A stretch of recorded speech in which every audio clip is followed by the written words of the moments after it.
Hey, this is PJ with CLK Supplies, and I have a machine I want to show you here. Now, before I do, I just want to give you a little history on it. All right, so a few days ago, I was walking by a bench, which I know sounds extra descriptive, and as I walked by, I kind of stopped and I was like, did I just see what I just saw there? And so I back up and I look at it, and lo and behold, I'm looking at this machine, all right? I immediately start asking questions. I'm like, how did this thing come to be? Tell me the story on this.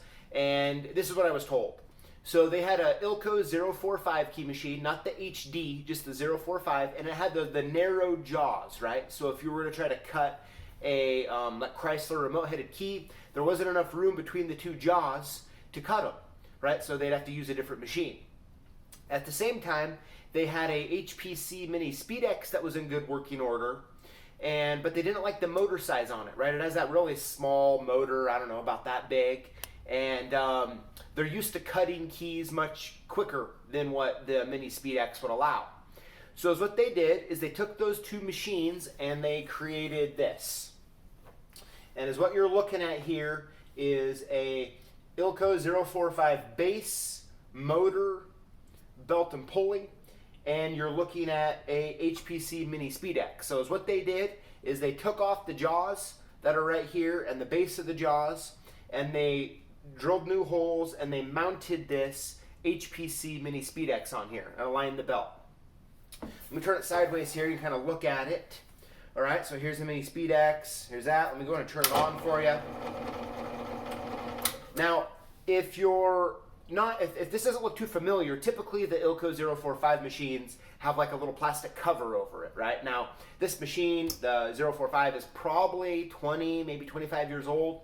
And so, you know, those covers break, they get damaged, and they eventually just get tossed, right? So what we're looking at here is the HPC Mini SpeedX with this Ilco base, right? Now, at first I thought it was pretty funny. You know, I was like, wow, man, that's very creative, kind of interesting. But then I started thinking back as the different lock shops I've been in, and I walk in there, there's typically some sort of machine sitting in there that is no longer, let's call it factory, right? And it really got me thinking about, you know, like even the first key machine that I cut keys on when I was 6 years old was like an old 1970s machine, and it had a light switch on it to turn the machine on and off, right?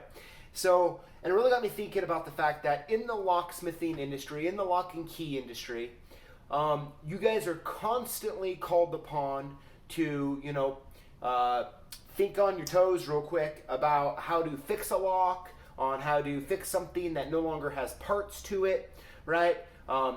Whether you're an automotive or a residential or commercial locksmith, these are things that you're constantly battling and trying to figure out. And I really think it's the most underappreciated skill in the industry, which is the ability to think mechanically and fix and make things work, right? And when I saw this machine, I started thinking about it. I was like, this is a perfect example of that skill in motion. So I just wanted to show you guys this machine. I've kind of named it Frankenstein. I'm going to go give it back to its owner, and it's going to get put in use. But thanks for watching, and we'll see you next time.